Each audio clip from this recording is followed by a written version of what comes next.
እና ባላገኘው ነው የምንዘረረ። እኛ እኮ ኦልሞስት 42 ሚሊዮን አልፈናል። ይናታቀም እናንተ ቤት እናንተ ቸርች ውስጥ ግን ቁጥር አይፈራም ልበል።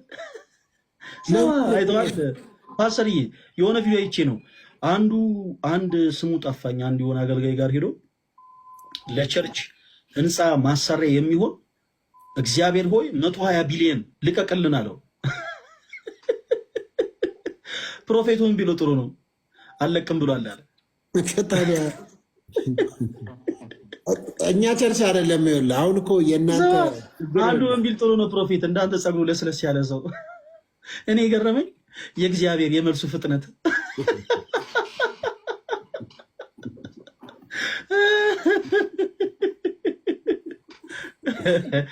እንዲህ 120 ቢሊዮን በስመ አብ። ቦሌ መድኃኒዓለም እኮ አልፈጀም እኮ። በጣም የሚገርም ነገር ፓስተር አይደለ? በጣም ይኸውልህ ቁም ነገር ልንገር ወንድማችን እንዲያቆም ፈለገ። እንዲሁም አንተ ጋር ያሉ እዚህም ያሉ ሰዎች እንዲያውቁት በኢትዮጵያ ወንጌላውያን አማኞች መካከል እኔ የኢትዮጵያ ወንጌል አማኞችን አልወክልም።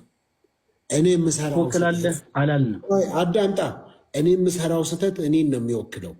አንድ በስመ ነቢያነት፣ በስመ ነብይነት፣ በስመ ሐዋርያነት፣ በስመ ፓስተርነት፣ በስመ ወንጌላዊነት የሚያደርገው ስህተት ህዝቡን ወይም ደግሞ ወንጌላውያን አማኞችን አይወክልም።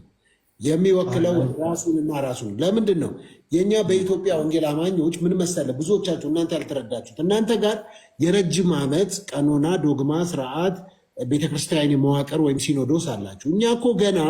እኛ እኮ እንደ ባለሙያ ከሰላም ሚኒስቴር የደም ፈቃድ አውጥተን እኮ ነበረ ስንሰራ የነበረው እኮ። አሁን ነው እኮ በፓርላማ ተጸድቆ ገና እንደ ቤተ እምነት የተቆጠርነው እኮ ገና አሁን ነው። ስለዚህ ለምንድነው ግን ፓስተር ንግድ ፈቃድ የምትወጡት?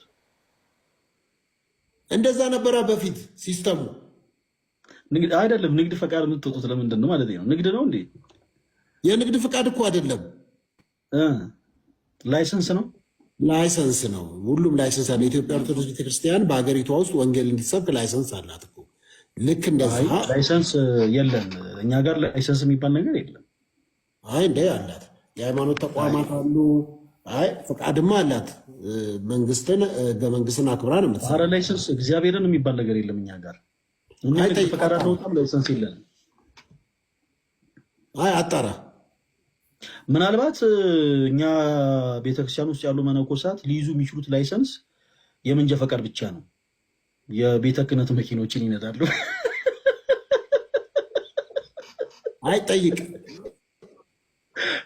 ጠይቃለህ፣ ችግር የለም ጠይቅ እና ጠይቅ። ዞሮ ዞሮ እኛ ጋርም አሁን የኢትዮጵያ ወንጌል አማኞች ቤተክርስቲያን ካውንስል የሚባል ተመስርቶ በጣም ትልልቅ አባቶች ያሉበት በሴኩላሩም በስፒሪቹዋሉም በትምህርትም በልምድም በአገልግሎትም በጣም ለረጅም ጊዜ ያገለገሉ ትልልቅ አባቶች ያሉበት የተዋቀረ ልክ እንደናንተ እንደ ሲኖዶሱ ህብረትም ይባላል። በጣም ትላልቅ ሰዎች ያሉበት ጨዋዎች፣ ስርዓት ያላቸው ህይወታቸውም አገልግሎታቸውም ታይቶ ተፈትሾ በሰውም በእግዚአብሔርም ፊት ከብረው የተገኙ ሚዛናቸው ከፍ ብሎ የተገኙ አባቶች አሉ እና ያ የሚመሩት ነው። ስለዚህ በዚህ መካከል ግን አጭበርባሪውም ሌባውም በስመ ፓስተርነት በስመ ነብይነት ሐዋርያነት ገብቶ ተቀላቅሎ እንደፈለገ ሲያደርገው የነበረ ምክንያት ውስጥ ደግሞ ለምድረው ብትል ኤኒቲንግ ኤንታይም ሄዶ ፍቃድ ወስዶ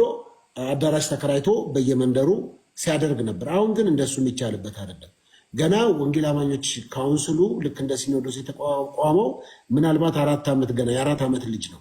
ነገ ከነገ ወዲያ አሁን እንደምታየው አንዳንዶችን በመምከር አንዳንዶችን በመገሰጽ አንዳንዶችን ቅጣት ሁሉ እስከ መስጠት አንዳንዶቹን ብዙ ነገሮች እያደረጉ ያሉበት በጣም በጣም ትልቅ ተቋም እየተፈጠረ ነው ያለው በኢትዮጵያ ውስጥና ከዛ አንጻር ነው መረዳት ያለብህ። እኔ ካጠፋው እኔ ነው ልትወቅስ የሚገባው።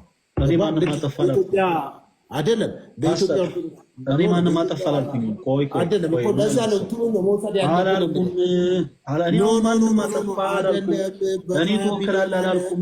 120 ቢሊዮን አለ ብለህ እኮ እንደ እኔ አሁን እኔ አላልኩኝም እንዴ። አሁን ራስህ እኮ ነው ያልከው።